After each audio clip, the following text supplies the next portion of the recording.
오랜만에 다시 이렇게 또 설교 자리에서 뵙는 것 같습니다. 우리 양옆 좌우, 앞뒤 좌우로 다 인사하시겠습니다. 오늘따라 더 아름다워 보이십니다. 이렇게 인사할까요? 시작. 도저히 못하겠다 하시는 분만 아니면 다른 사람을 보고 한 번 더 인사합시다. 오늘따라 귀여워 보이십니다. 이렇게 인사할까요? 시작. 네. 기분 나쁘신 분 없죠? 네. 웃으시면서 해줘. 비꼬면서 하시면 안 되고요. 웃으면서 하셔야 됩니다. 웃으면서. 네, 저번 주에 저희 중고등부 아이들 합천 창녕에서 수련회가 잘 끝났고요. 수련회에 관해서 잠시 이렇게 알려드리고 언급해 드리는 것이 좋겠다 싶어서 먼저 짧게 수련회에 관해서 언급해 드리고 설교를 시작하도록 하겠습니다. 우리 중고등부 아이들이 수련회 전체 한 130명에서 150명 정도가 모였고요. 2박 3일 동안 속닥속닥하게 수련회를 잘 끝냈습니다. 우리 아이들의 고민이 있을까요? 없을까요? 있습니다. 저희가 보기에는 때때로는 철부지 같거든요. 때때로는 아무것도 모르고 날뛰는 애들 같아요. 그런데요, 그 아이들도 그 아이들의 눈높이로 낮아지면 그 아이들이 고민하고 있는 여러 가지 고민들이 있습니다. 예를 들어서 현재 한국 사회에서 살아간다는 것은요, 경쟁 사회로 내몰린다는 인상을 지울 수가 없습니다. 그들의 능력, 그들의 공부, 그들의 학업 여러 가지로 경쟁하고 부담감이 있고 이것들을 좀 견뎌내야 하는 아이들, 열심히 있는 아이들도 있는데요, 그런 것들이 마냥 쉬운 건 또 아니거든요. 그리고 또 청소년기에는 관계가 매우 중요하지 않습니까? 근데 이 관계가 참 변동이 많은 시기예요. 나와의 친구와의 관계가 깨질 수도 있고요, 나는 잘하고 가만히 있는데 지들끼리 싸워서 막 눈치 보고 막 이런 시기도 참 많습니다. 그래서 관계도 늘 변동적이고 불안하고요. 그리고 이 청소년기라는 시기 자체가 굉장히 많은 변화를 딱 이렇게 맞이하는 시기잖아요.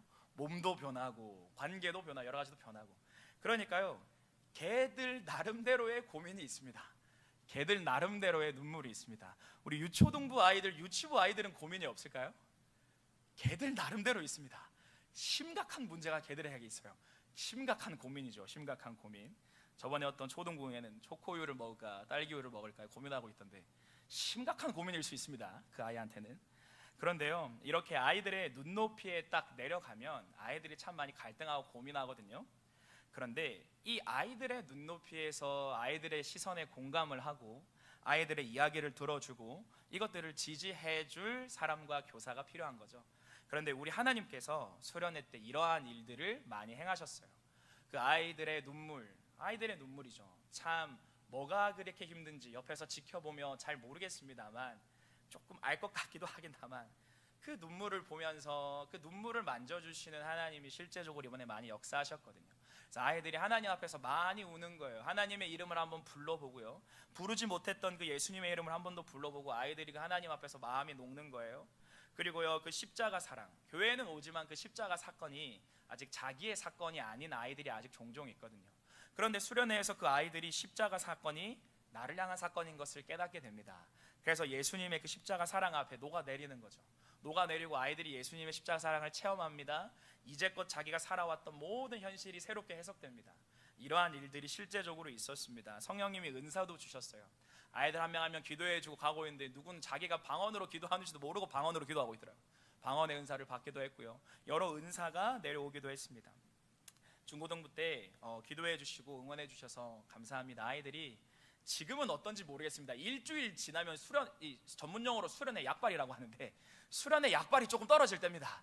집에서 어떻게 행하고 있을지는 제가 상상이 조금 되겠지만 그래도 그 2박 3일이란 시간 동안 아이들이 다시 한 번 더 하나님 품에서 울고 불고 만나고 또 공동체에서 서로 교제하고 하는 시간이 이렇게 있었습니다. 아이들의 간증문을 다 모아서요, 다음 주에는 저희 밑에 게시판에 이렇게 또 게시해 놓을 예정이거든요. 아이들 한번 읽어보세요.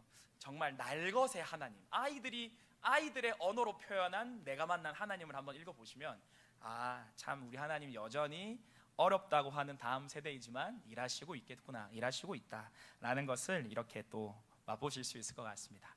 기도해 주셔서 감사하고요. 오늘 저는 이제 본문을 다윗의 이야기로 본문을 정했습니다. 오늘 이야기는요, 다윗이 하나님 앞에 마음을 먹는 장면입니다. 어떠한 마음을 먹었습니까? 다윗이 하나님의 성전을 지어야 되겠다고 마음을 먹는 장면입니다. 그리고 그 마음을 선지자 나단한테 전하는 장면이거든요. 여러분 2절을 한번 볼까요? 제가 읽도록 하겠습니다. 왕이 선지자 나단에게 이르되 볼지어다 나는 백항목 궁에 살거늘 하나님의 궤는 휘장 가운데에 있도다. 여러분 다윗이 딱 신경이 쓰인 게 있었어요. 그것이 뭐냐면 자기는 백항목 궁에서 살고 있었거든요. 자기는 옥상이 휘황찬란했거든요. 자기가 살고 있는 궁전 좋았습니다. 그런데요 어느 날 눈을 들어 봤는데 하나님의 궤는 어디에 있습니까? 낡고 허름하고 그닥 멋지지도 않은 어떤 텐트 안에, 천막 안에, 장막 안에, 휘장 안에 있는 거죠. 이것이 다윗의 마음에 계속 밟혔습니다. 그래서 다윗이 나단이란 선지자를 부른 거예요. 그리고 그 휘장 가운데로 데리고 간 것 같습니다. 성전 가운데로요, 천막 가운데로요. 볼지어다 나는 이렇게 잘 먹고 잘 사는데 하나님의 궤는 어떻게 이렇게 허름한 곳에 있느냐, 내가 집을 건축하고 싶다라는 마음을 했겠죠. 그러니까 나단이 3절에서요 왕의 마음에 있는 모든 것을 행하시면 됩니다 라고 나단이 말하는 장면이죠. 여러분 이러한 이야기는 교회를 다니는 우리 모두가 들었습니다. 들으면서 때로는 감동을 받기도 하고요, 진한 어떠한 인상을 받기도 하는데요, 여러분 감동이 있는 인생이라는 것, 때로는 감동을 줄 수 있는 인생이라는 것은요, 이거는 여러분 기적에 가까운 삶이에요. 자본주의가 팽배한 현재 사회에서 왕은 무엇보다 돈입니다. 현대인들의 왕은 돈이에요. 자본주의 세상에서는 돈이 왕이 되어 있어요. 그런데 저희가 이 돈, 물질을 때로는 줄 수도 합니다. 줄 수도 있습니다. 물질을 서로 주면서 격려하기도 합니다. 하지만요 물질은 줄 수 있을지언정 감동을 주기는 참 쉽지 않습니다. 요즘은요 어떤 사람한테 감동을 느끼기가 너무나도 힘든 세상이 되어버렸습니다. 감동을 주는 인생이 점점 사라져가는 것 같습니다. 그런데 저희가 오늘 다윗과 하나님의 이야기를 보면서요 진짜 감동이 있는 인생, 감동을 주고 울림을 줄 수 있는 인생이란 건 무엇일까 다시 한 번 더 생각해 보고자 하는데요, 감동이 있는 신자, 감동이 있는 어머니, 감동이 있는 아빠, 감동이 있는 교사, 감동이 있는 신자가요 오늘 설교 가운데 들려지고 탄생하게 될 줄로 믿습니다. 오늘 첫 번째입니다. 어떤 사람들의 인생에 이러한 감동이 묻어날 수 있을까? 한번 1절을 한번 보도록 하겠습니다. 다 같이 읽겠습니다. 시작. 여호와께서 주위의 모든 원수를 무찌르사 왕으로 궁에 평안히 살게 하신 때에. 여러분 종종 설교의 자리에서 때때로는 저도 그런 말 많이 했는데요, 이제는 조금 취소할 때가 된 것 같습니다. 편안할 때는 하나님을 믿기 쉽지만 어려울 때는 힘들다, 이런 얘기 종종 많이 했거든요. 오늘부로 제 발언을 철회합니다. 여러분 평안할 때 하나님 믿기 쉽지 않습니다. 평안할 때 하나님께 마음을 쓰기가 쉽지 않아요. 평안한 삶 가운데, 평안한 일상 가운데 하나님을 의지하는 것 생각보다 너무 어렵습니다. 평안할 때 하나님을 기억한다, 이거 생각보다 너무나도 쉽지 않아요. 여러분 우리가 아주 건강할 때 건강검진 받겠다고 하기 쉽지 않아요. 뭔가 이상하고 신호가 왔을 때 잠깐 받아볼까? 라는 생각을 하는 거죠. 자동차가 잘 굴러갑니다. 잘 굴러가고 있는데 카센터로 가져가기 쉽지 않습니다. 뭔가 핸들이 이상하고 뭔가 바퀴가 이상해야 점검을 조금 받아볼까? 라는 생각을 합니다. 평안할 때에 뭔가 점검하기가 쉽지 않아요. 근데 여러분 우리의 인생이 평안해 보이고 뭔가 잘 흘러가는 것 같을 때에 하나님을 기억하고 사랑하는 것, 여러분 때때로 이게 너무나도 쉽지 않고 어려운 일이라는 거, 조금 여러분 마음에는 공감이 되실까 잘 모르겠습니다. 여러분 다른 말로 하면 무슨 말이에요? 평안한 시기일 때 하나님을 기억하는 사람들이 점점 작아질 수 있겠다라는 생각일 수도 있겠습니다. 여러분 나라는 평안해졌어요. 우리 아합 왕이 아십니까? 아합 왕이 통치할 때 이스라엘은 너무나도 잘 나갔습니다.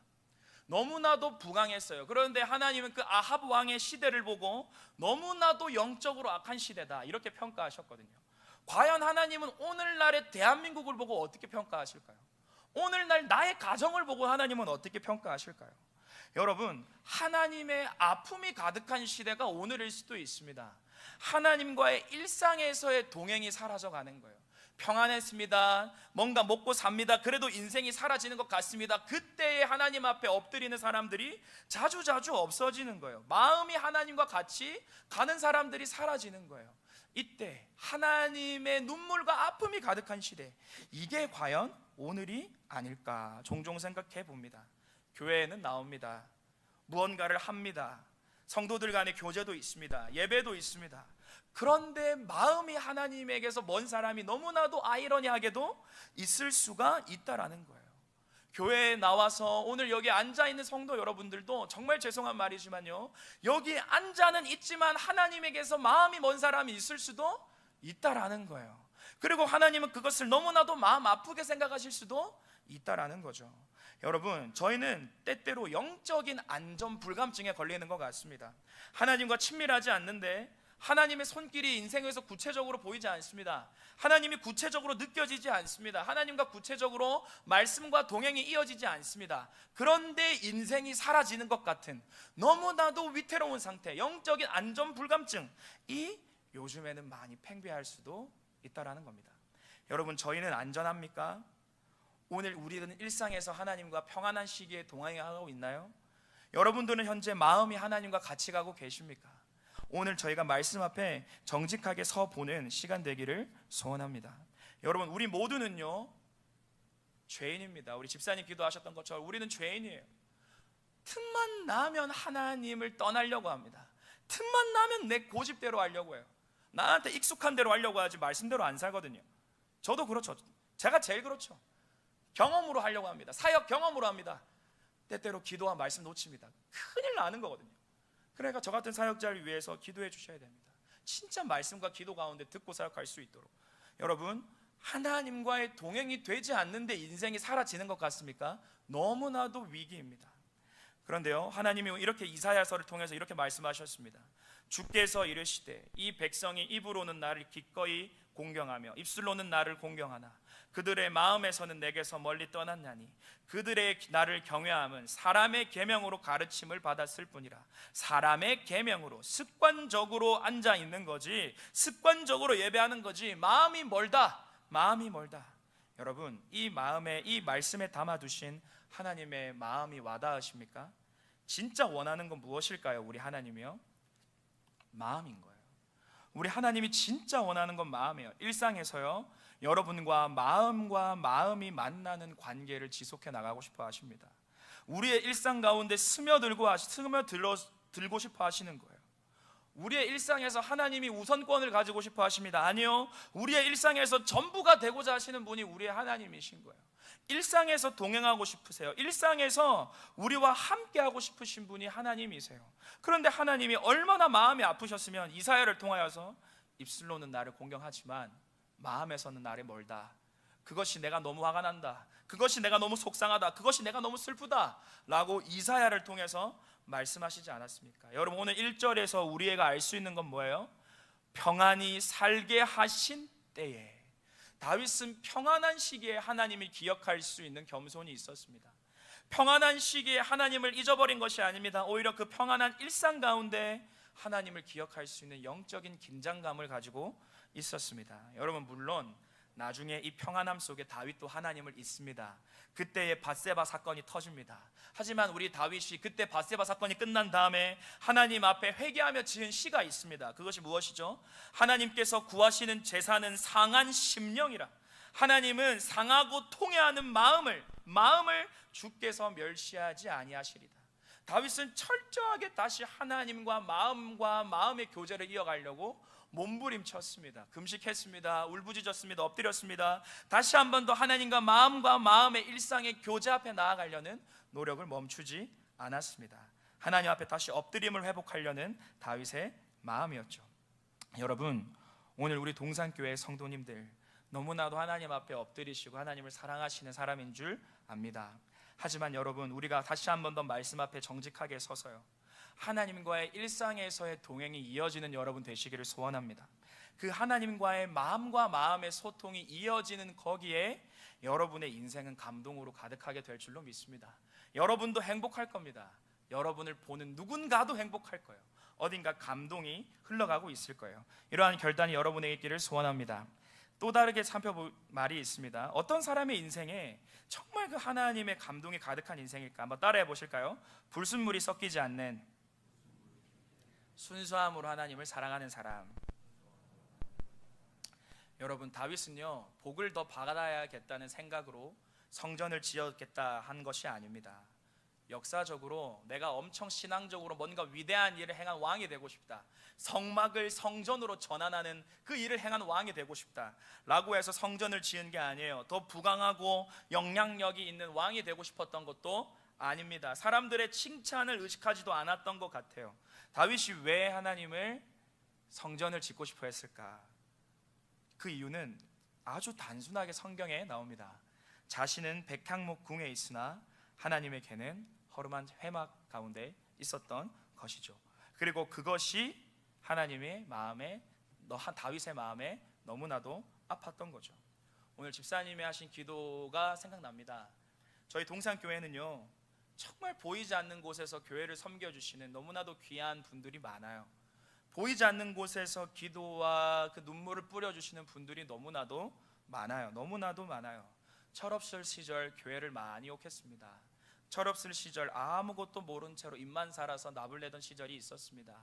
그런데 철이 조금 들고 보니까 하나님이 나를 얼마나 사랑하는지 깨닫고 보니까 그때 이제 조금 들어오는 거예요. 교회를 비판하고 교회를 욕하고 제가 생각한 대로 교회는 돼야 되고 이래야 되고 저래야 되고 분노와 울분이 가득 차서 볼 때는 보이지 않았어요. 하지만 하나님의 사랑 안에서 조금 철이 들기 시작하자 보이는 게, 그래도 권사님들의, 장로님들의, 목사님의, 성도님들의 눈물과 기도가 보이기 시작했습니다. 교회를 지켜와 주시고 교회를 사랑하시는 그들의 헌신이 보이기 시작했어요. 그렇게 딱 보이기 시작하는 거예요. 철이 들자 보이기 시작했어요. 철이 안 들었을 때 안 보였던 거예요. 여러분, 제가 수요일 날 했던 간증 아닌 간증을 다시 하고자 합니다. 저는 현재 10대 벗이라는 선교 단체에서 훈련을 받고 있는데요, 하나님이 저에게 주신 놀라운 선물 중에 하나가 이 10대 벗이라는 선교 단체거든요. 거기에서 훈련을 받은 건데요, 제가 어느 날 중고등부 수련회 찬양 인도를 맡게 되었습니다. 갑자기 200명, 300명 되는 아이들 앞에서 찬양을 인도하래요. 제가 겁을 먹었을까요? 안 먹었을까요? 보기보다 굉장히 잘 쪼는 사람입니다. 굉장히 쫄 보입니다. 쫄았죠. 왜 쫄았을까요? 잘 못할 것 같았거든요. 두려웠어요. 김종원 믿고 맡겼는데 못한다는 소리 듣는 거 너무 무서웠습니다. 영성 있는 사람으로 보이고 싶었거든요. 근데 잘 못하면 영성 없는 사람처럼 보일까 봐 너무 무서웠습니다. 끝나고 나서 혼나는 게 무서웠습니다. 끝나고 혼날까 봐, 잘 못했다고. 그래서 제가 결단을 했습니다. 오케이, 이왕 맡은 거 한번 열심히 해보자 하고 나서 그때 제가 무슨 짓을 하기 시작했을까요? 기도하기 시작했거든요. 그때 한참 기도 훈련 받고자 했었는데요, 기도하자, 오케이, 기도하자, 오케이, 양으로 찍어 눌러야겠다. 하루에 6시간씩 기도하자. 새벽에 2시간, 점심에 2시간, 저녁에 2시간, 한 달 반 동안 6시간씩 해보자. 그때 막 방언은사의 어떤 능력 이런 책도 많이 읽고 있어서 계속 방언으로 6시간씩 기도했어요. 6시간씩 하루에 할 수 있을까요? 없을까요? 있습니다.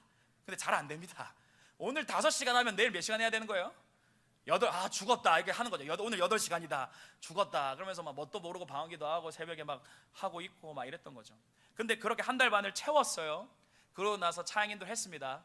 어떻게 됐을까요? 망했습니다. 다 틀리고 반응도 없고 뭐 하나님 일도 안 하는 것 같고, 마치고 저를 가르쳐 주시는 리더한테 소환을 당했습니다. 불러가지고요, 네가 한 건 찬양이 아니다부터 시작해서요, 제 자존심을 짓밟는 그런 말들로 저를 축복하는데 얼마나 기분이 좋던지. 다신 기도 안 한다 이제 막 혼자, 다신 이렇게 안 한다 혼자 하나님 앞에 선서하고 삐지고, 이 정도까지 했으면 칭찬이 돌아와야지 욕이 돌아온다고 막 이런 것을 막 삐지고 이렇게 했었거든요. 근데요, 지금에서야 돌아봤을 때요, 하나님 앞에 감사합니다. 왜냐하면요, 저 왜 6시간 기도했게요? 하나님 때문에 아니었어요. 제 이름 때문이었어요. 사람이 자기 이름 때문에 6시간 기도할 수 있습니다. 잘 끝내서 하나님도 높이고 그 옆에 은근히 나도 높아지고 싶은 거예요. 역시 잘했다, 할 수 있다, 쳐낼 수 있다, 칭찬받고 싶었어요. 사랑받고 싶었어요. 그래서 하나님 앞에 엎드렸습니다. 근데 명목상으로는 하나님의 그 찬양 인도라는 사역을 잘 감당하고 싶다라는 그 명목을 내세웠죠. 금요일도 잠깐 말했지만 전 요새 이런 비전이 있습니다. 하나님, 오늘 담임 목사님 설교 때 좀 뜨끔했는데요, 설교 잘하고 싶습니다 라는 제가 기도 제목이 있습니다. 명목상 뭘 내세울까요? 명목상 내세우는 게 있어요. 하나님, 우리 성도님들이 예배 와가지고 설교 듣고 말씀 듣는데 진짜 안 들린다, 뭔가 발견하지 못하고 돌아간다, 하나님은 사역자로서 잘 용납이 안 됩니다. 성도님들이 일주일간 살고 오셔서 그 설교 가운데 귀를 기울이는데 뭔가 듣지 못하고 뭔가 발견하지 못하고 돌아간다, 이거 사역자로서 하나님 감당이 안 됩니다. 하나님, 저 진짜 그래서 들리는 설교 하고 싶습니다. 세련된 설교, 때때로는 귀를 기울여지게 하는 설교 하나님 하고 싶습니다 라고 명목상 내세웁니다. 근데 전 알아요, 설교 잘한다는 소리 듣고 싶어요. 뭔가 제 설교를 듣고 나서 깨닫는다 표정을 한다, 그게 저한테 되게 좋아요. 제가 이름이 높아지는 게 전 너무 좋아요. 제가 잘 나가는 게 너무 좋아요. 제가 높아지고 싶어요. 그래서 하나님 앞에 기도할 때마다 하나님은 이 부분을 조금씩 점검해 주세요. 종원아, 왜 설교를 잘하고 싶니? 그 앞에 다시 한 번 더 하나님 앞에 중심을 잡으려고, 죄성에서 돌이키려고 몸부림 아닌 몸부림을 치고 있습니다. 저는 이러한 맥락에서 다윗이 너무 부럽습니다. 어떻게 순수하게 그 하나님을 참 사랑했을까라는 생각이 있습니다. 우리 다윗은요, 그냥 하나님이 되셨으면 하는 마음이었던 것 같습니다. 우리 왕인데, 우리 나라의 왕인데, 내가 지금 왕이지만 진짜 왕은 우리 하나님이신데 그 하나님이 하나님으로 대접받으셨으면 좋겠다, 왜 나는 백향목 궁에 있고 우리 하나님은 저 허름한 텐트에 있어야 되지? 라고 하는 그 순수한 마음, 볼 때마다 때때로는 반성이 되기도 하고 질투가 나기도 하고요, 여러 가지 마음입니다. 근데요, 다윗은요, 이러한 마음을 하나님 앞에 올려드렸습니다. 근데 우리 하나님의 반응이 생각보다 시큰둥하세요. 5절 한번 볼까요? 가서 내 종 다윗에게 말하기를, 여호와께서 이와 같이 말씀하시되 내가 나를 위하여 내가 살 집을 건축하겠느냐? 내가 이스라엘 자손을 애굽에서 인도하여 내던 날부터 오늘까지 집에 살지 아니하고 장막과 성막 안에서 다녔나니 이스라엘 자손과 더불어 다니는 모든 곳에서 내가 이스라엘 백성 이스라엘을 먹이라고 명령한 이스라엘 어느 지파 가운데에 내가 말하기를 너희가 어찌하여 나를 위하여 백향목 집을 건축하지 아니하였느냐고 말하였느냐? 하나님의 반응이 시큰둥해요. 우리가 이렇게 말하면 하나님은 좋아해야 하는 것 같은데 그게 제 틀이거든요. 그게 성경을 보는 제 선입견이거든요. 이렇게 하나님 앞에 반응하면 하나님은 이렇게 반응해야 되는데 이게 제가 갖고 있는 틀인 것 같아요. 근데 하나님의 반응이 시큰둥한 거예요. 나 그런 거 명령한 적 없는데, 나 허름한 텐트도 괜찮은데, 백향목 굽고 나 그런 거 필요 없는데 라고 하나님이 이렇게 말씀하시는 것 같아요. 좀 시큰둥해 보여요. 좀 시크해 보여요. 근데요, 이러한 말씀을 하시면서 하나님의 마음에는 그 감동의 눈물이 차오르시는 거죠. 그렇게 다윗에게 말씀을 하시면서 하나님의 마음은 말할 수 없는 감동의 눈물로 하나님의 마음이 착 적셔지시는 거죠. 그러니까 이후부터요, 하나님이 얼마나 좋아하셨냐면 다윗을 향해서 하나님이 약속과 축복을 때려 부어주십니다. 그냥 하나님이 다윗을 엄청나게 막 언약을 세워주시는 거예요. 여러분, 하나님은 이렇게 성경에서 자기를 표현하셨습니다. 여호와의 눈은 온 땅을 두루 감찰하사 전심으로 자기에게 향하는 자들을 위하여 능력을 베푸시나니. 우리 하나님은 찾고 계신 분이 있대요. 전심으로 하나님을 향하는 자들에게, 그 사람에게 능력을 베풀어 주고 싶으시대요. 하나님을 바라보는 그 사람한테 하나님이 말할 수 없는 능력을 부어주시는 것, 이것을 너무나도 기뻐하신대요. 어느 날 하나님의 눈에 다윗이 들어온 거죠.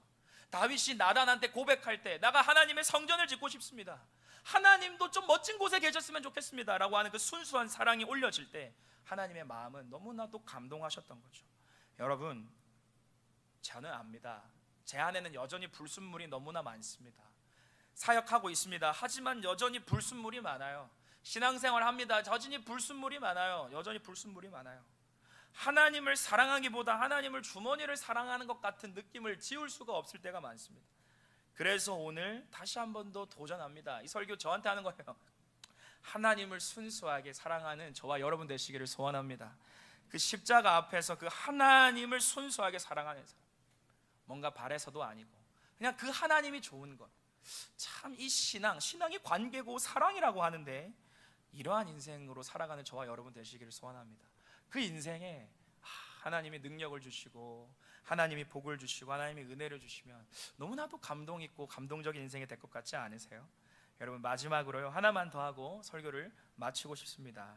여러분, 하나님은요, 다윗의 이러한 신앙과 이러한 고백에요, 너무나도 기쁘고 너무나도 행복하게 반응하셨습니다. 하나님이 그 이후에 약속을 해주시는데요, 제가 약속을 정리해 왔거든요. 약속이 이렇게 돼 있어요. 다윗아, 내가 너의 이름을 위대하게 해주겠다.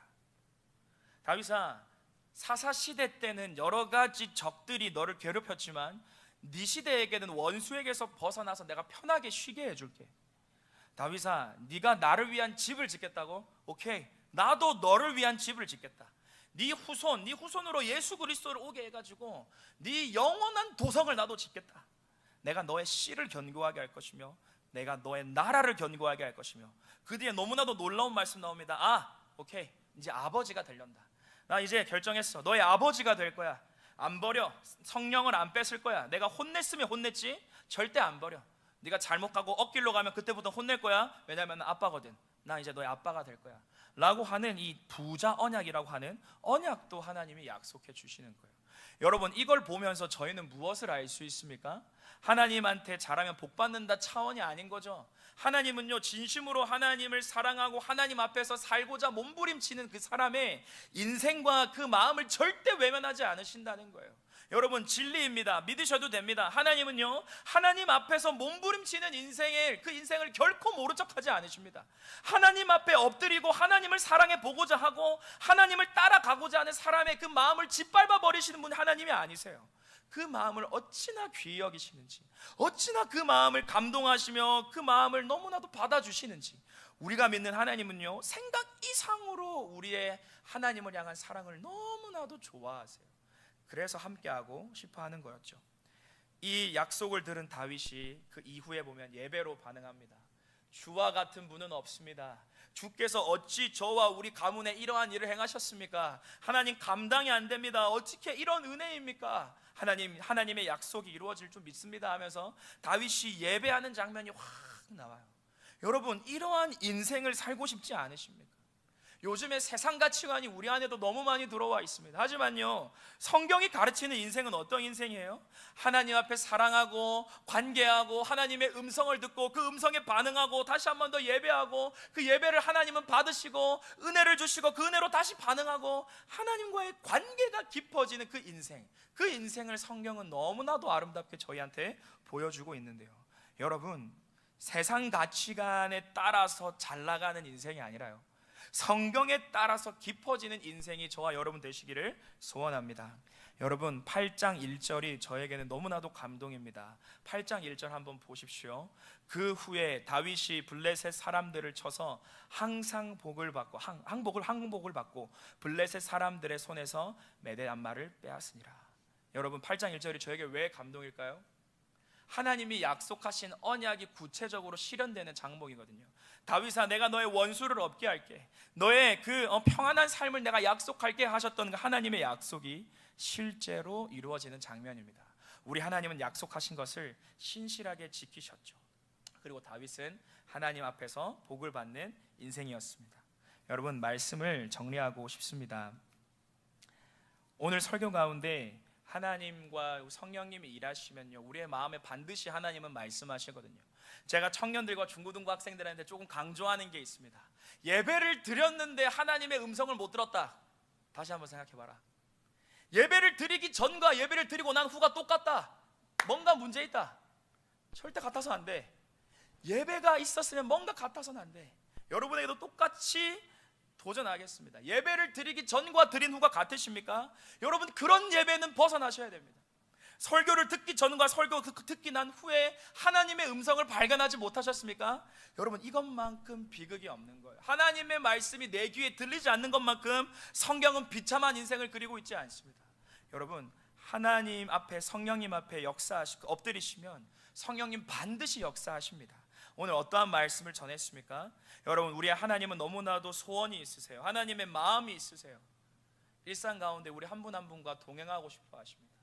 여러분, 예수 그리스도까지 주시면서 살리신 우리입니다. 그 우리와 어찌 관계하고 싶어 하지 않으시겠습니까? 어찌 우리의 인생 가운데 세밀하게 간섭하고 싶지 않으시겠습니까?